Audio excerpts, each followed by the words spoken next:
let me show you something. So if we go to, so that was Guru Focus.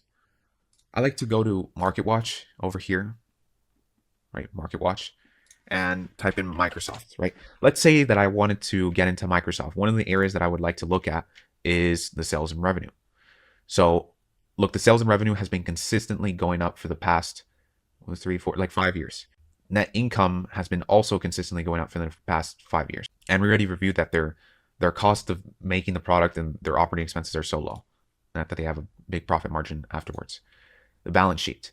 Look, the cash in short-term investments in total, 104 billion. Now that's been reducing a bit, but as long as this amount is higher than the debt, then we're fine. Yeah, it's way higher. Look, 5 billion, 10 billion, 6 billion. This is literally 100 billion until 130. So this is definitely fine. And this has not been consistently, let's say, overall going up. It's been rising, but not in complete overall. And then cash flow. Look, operating cash flow also been rising, 40, consistently rising. And then in the financing activities, the free cash flow, look, also consistently going up. This is a very strong business, a very healthy, super strong business. Now, if we were to look at another measure, which I can only find as accurate in Guru Focus, let's look up Microsoft, right? And if you scroll down, look at the section. Look at the most recent year reported. If you look at the black, I can't do it, but if you look at the ROC minus WACC, it's 21%. As long as that number is the same as the WACC or higher, better. In this case, it's way better. I mean, it takes, if you grab the calculator and get 21 divided by 8.11, look, it beats it by 2.5 times. 2.5 times. So definitely shows you that the investments that they're getting returned with their cash and debt are not at a red flag rate in which you're afraid that their debt won't be able to get efficient return on their capital to invest more and keep afloat. So you don't have to worry now because their investments are gaining at a great amount. In this lesson, we're going to find the intrinsic value of Microsoft. So in order to find the intrinsic value of a company, we need to look at the statements. All right. So we've said in the previous lesson, this is purely right to just show you the intrinsic value, and you guys know afterwards whether you want to invest in it or not. That's completely up to you, right? I wouldn't, because I think I could find other businesses that I can understand more. But in any case, the way how I'll get the intrinsic value of Microsoft will be the same way I'll get the intrinsic value of many other companies. All right. So one thing that I like to look at after I've seen that I completely want to invest in the business, right? The thing that I look for is, okay, it's a good thing to buy, but also when to buy. When should we buy? Well, that's what we're going to learn in this video. So in order to do this, I usually like to go to Market Watch, and in Market Watch, it kind of shows me the total sum of what I'm supposed to look for. We're going to look at Microsoft as of 2022. There's actually various ways to get the intrinsic value. The intrinsic value that tends to be the most reliable in terms of trying to see a valuation of how much this business can last in a very long time. And since the type of layout investments that seem to be the most effective are investing in businesses that can last many decades. So let's say for me, I like to use a valuation in which the business can last for many decades and can still make consistent amount of money. I usually look at an outlook for the most conservative projection, right? So when a business is so great, the max that I usually tend to do is the best investment that I could ever think of that's better than any other business I can possibly know and that people can use in a wide range, and it's so heavily used nowadays, would be like a 30 to 40 year projection. For Microsoft, I don't have that, like that sort of amount of deep usage, but there is very deep usage, but not to that extent to everything's around that product and wide usage. That I would say a good outlook to find for Microsoft is that I could say, all right, Microsoft can consistently make money for the next 20 years for sure, right? So ideally, I would choose the 10, but I'm choosing 10 because I don't understand a certain part in the statement with its intelligent cloud, but I'm going to choose 20. All right. So what I'm basically saying is that I know Microsoft will consistently make money for the next 20 years. Now, how do we go about it this way? The way that I found to be most effective is actually using a discounted money segment, right? That could be net income, cash flow, free cash flow, either one of those three. What we're going to do here is we're going to find, for example, what I like to use most commonly is the operating cash flow. So I use the operating cash flow as a best means to see how much the company can make in cash flow for the next 20 years, right? Because it's a sure amount. It's the cash that's out. And the great thing that I like about the cash flow is that it's able to, let's say, to money that's outside of a lot of things net, and able to reinvest them back into the company or to the shares, or repurchasing shares for increasing interest for the shareholders. I tend to look at the cash flow, but what I would say is you just want to use the segment the most consistent.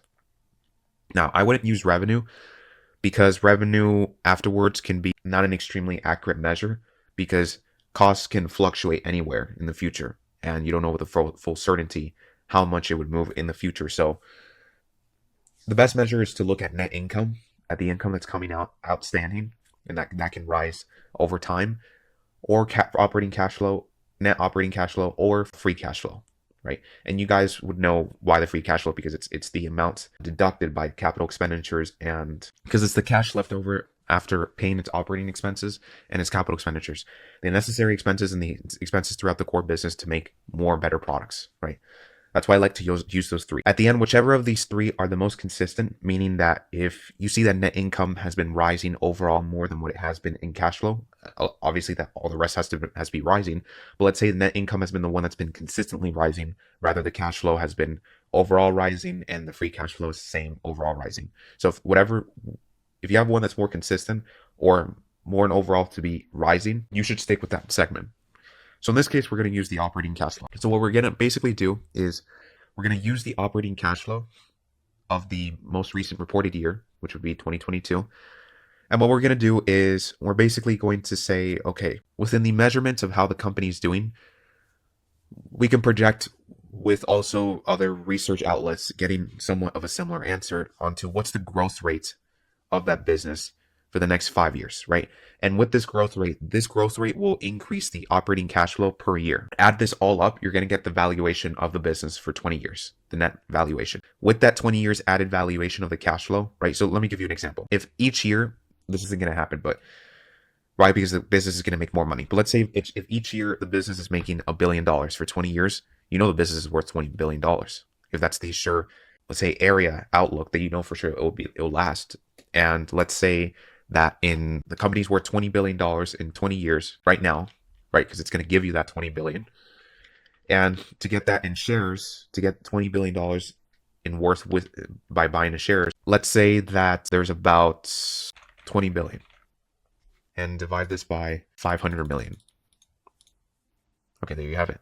The intrinsic value, but keep in mind this is the gross intrinsic value. I still have to deduct the cash and debt, but this would be the intrinsic value. Why? Because look, if a company's going to make $20 billion in total in 20 years, you know the business is worth $20 billion now because of what it will make in a sure estimate. So with that sure estimate, that's why I keep saying it's the thing that I know for sure. I need to stick with the measurement that's conservative. So I know surely in this example, it will be 20 years. I don't know 30 or 40, but I know for sure it's 20 years. So sticking with 20, and if it's making $1 billion per year for 20 years, that's $20 billion, right? And if the company has 500 million shares outstanding, well, that means that each of those shares are actually worth, with that 20 billion, $40. Because if you think about it, you're owning a portion of that money. You're owning you're one of the 500 million in that shares. Each of the person has to have the worth of that valuation on that total. So think about it like this. If a company's worth, if you think the company is going to make $10 million, right? $10 million in 10 years. And the company is trading, and the company has outstanding about, let's say, 4 shares. That means each of those shares is worth $2.5 million. Why? Because it's a fourth of 20 billion, right? It's no different from if a business is worth 20 billion and there's only 2 shares, well, you just cut it in half. If there's 2 shares, one share is going to cost about $5 million and the other share is going to cost $5 million because there's only 2 shares. So you could say in other words, that as long as if the shares start to decrease, right? When it comes from 500 million shares to 400 million shares, when you already have shares, your interest in the company actually goes up because you actually have more portion of that money now. It makes sense. Yes, of course. Because look, let me show you. If you buy a company that's worth about $10 million, the company is going to make $10 million in 10 years. And there's about right now 10 shares outstanding, right? So that means each of those shares are going to cost $1 million because there's 10 portions of the business. Think about it like that. There's 10 portions of the ownership of what that money can make. Now, what happens if in a year from now, the shares outstanding goes to instead from 10 to now 5? There's only 5 shares outstanding. Automatically, the $1 million shares of the value that you own in the business has increased a lot because you now no longer own $1 million of the company. You actually own about $2 million, right? The shares are now worth $2 million. You basically made 100% just from the interest of owning the company going up. So that's the thing that I like to see. Usually what I like to find is, and I've explained this actually before, that when you find a solid business that has a solid, valuable product that no one else can compare to it, and the company has this different characteristics with protocols, it also has consistent revenue, consistent net income, consistent operating cash flow, consistent free cash flow, cash lower than debt. When you have this model, the business is worth a lot and is stable. So by this method, they'll be able to, let's say, be a bit more flexible in letting investors interest in the company to be worth more, which would incentivize more investing and incentivize more investing in the company, as current investors are happy with their interest inside the company has risen, right? Because in reality, right, when you bought this is exactly what this means. Look, when you bought the shares and the company was worth $10 million, you basically bought 10% of the company. You basically bought 10% of what it cost, of that worth, right? You're 10% of that worth of what it will make. So if it increases, if there's now 5 shares outstanding, 5 shares have been removed, or now there's only 5 shares outstanding, your interest went from 10% to 20% of the company. And this is amazing because as the company makes more money and as the company is starting to be more valuable, and there's projections for it to become more valuable in the future still, your interest in the company will start to rise. Why? Because your shares went from a small amount to a bigger amount because of the worth of what the business is making. You can see though that it is real because it does reflect the share price. So look what happens though. If as the company starts to repurchase shares as time goes on, that decreases the shares outstanding, which increases your interest in the company. Because remember that demonstration that I told you, 10 million, you had about 10 shares. Now there's only 5 shares. Your investment went to 20% from going to 10%. 20% of that value of what the company's worth. It's essentially the stake. But the stake is usually what the company's producing. You're just buying a portion of that producing. Really, it's the producing of the cash. Okay, so let's go back to Microsoft. Now, to find the intrinsic value of Microsoft, we need to find what's the most consistent area we can find in Microsoft. Sales has been very consistent. Net income has been overall greater, but not as consistent compared to revenue. And the cash flow, look, net operating cash flow has been consistent as well. And free cash flow has been very consistent as well. This went from 7, 31, 29, 7. This went from 9, 29, 26, 8. I'm going to choose the net operating cash flow because it looks the most consistent. So this is what you want to do all the time. And I'm going to teach it in a way that you will do it in your head. Because I don't believe, look, I can show you this on Excel, but you can't actually understand what makes up the intrinsic value. I'm here to teach you how to fish, not to do it for you. So the first thing you want to find in this example, we found the most consistent to be the net operating cash flow of the most recent year, which was 2022. Right now it's 2023. So it would be net operating cash flow from 2022, right? And how much was that? 7.84 billion. Okay. Wait, is this Microsoft? No. I'm sorry. This is Adobe. That's what I was going to say. Like, that's very small for Microsoft. Microsoft makes a lot more than that. Yeah, I was going to say, okay, sales and revenue has been consistently going up. Net income has been consistently going up as well. It's cash flow. Let's see. Let's look at the cash flow. Net operating cash flow has also been consistently going up. And free cash flow has been consistently going up as well. Let's see, which one is the most consistent? It's somewhat of a tie between free cash flow. But I'm going to take the operating cash flow. So, look, it's 89.04 billion. So let's put in 89.04 billion. So we have this in our head. Now, what we want to look for is what's the total cash, right? What's the total cash and equivalents and short-term investments? Which to me, so you can understand that's the total cash. All that in total is called total cash, right? Of 2022. You never want to look at, you're going to sometimes see this say TTM, and you don't want to see TTM because that shows the quarter, or at least what it's doing currently. when the year hasn't been finished and it's not an accurate number. So the most accurate number is to see what was the most recent annual number that's not in your year, right? So in my case, I'm halfway through the year. I need to look at the full year from 2022 to find the most reliable results. In this case, it's 104.76 billion, right? So 104.76 billion. And over here, we want to find total debt, right? And total debt is comprised of short-term debt and long-term debt, okay, of 2022. Okay, so let's see. It would be right here. Short-term debt and current portion of long-term debt. It's been $6.04 billion. Okay, so it's a lot more smaller than its cash. Okay, good. Now, we already have that out of the way. A thing you want to look for now is, what are the total shares outstanding? Okay, it's about 7.44 billion shares. So let's type here shares outstanding, 7.44 billion. Okay, now what we want to look for is, we already know what the company's making right now in its cash flow. We already know what it has in cash and total debt and shares outstanding. What we'd like to know is a future analysis. An effective way to go about this is, I like to get the opinion of different research, and I don't rely on just research. I choose many different types of researchers to have an expected growth rate of business value. And whichever of those four are the closest to the average, I will choose that for a growth rate for the next 5 years. So where you can find this growth rate, one in Finvis. So we can type here Microsoft, and you're going to find it right about here. EPS next 5 years is going to be growing at 12.54%. So what I do is I put 12.54% in calculator and I click add so I can get the other one. Another area is to look at a website called Zacks.com and type here the ticker symbol, Microsoft.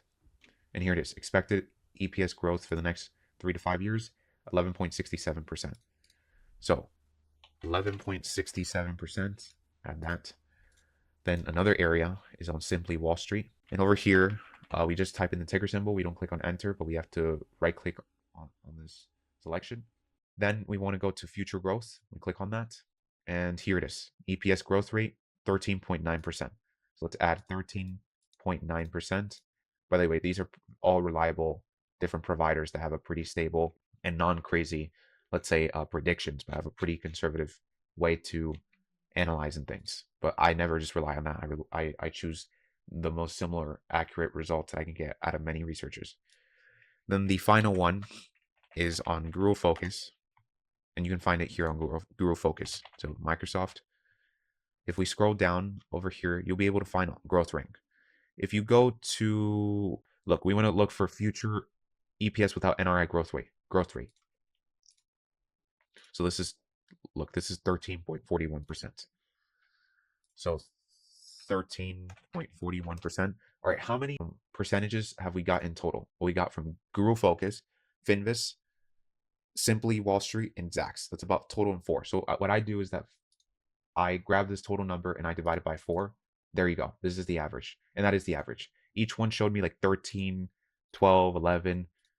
What I got was 12.88. So what we're going to put here is future growth rate for 5 years would be about 12.88%, right? And growth rates for 5 to 10 years, right? So after 5 years has been done, then what the best way to go about this is, whatever your 5 years growth rate was, grab 50% of it and put it to the rest of the 5 to 10 years. That's because it's a pretty conservative approach. So what I do is just divide this by 2 because it's half of the number. It's about 6.44%, right? And then the growth rate for 11 to 20 years, and really that would be 6. 11 to 20 years would be about, well, for 11 to 20 years, because it's very hard to find a viable growth rate towards the business actually to be moving at that rate. So the best way to go about this is really to get the GDP rate, which is the gross domestic product rate of the economy in which the company can be moving and excelling at the rate the economy excels. That's like the most conservative approach. Okay, 2%. So what we would do is we grab here and put 2%.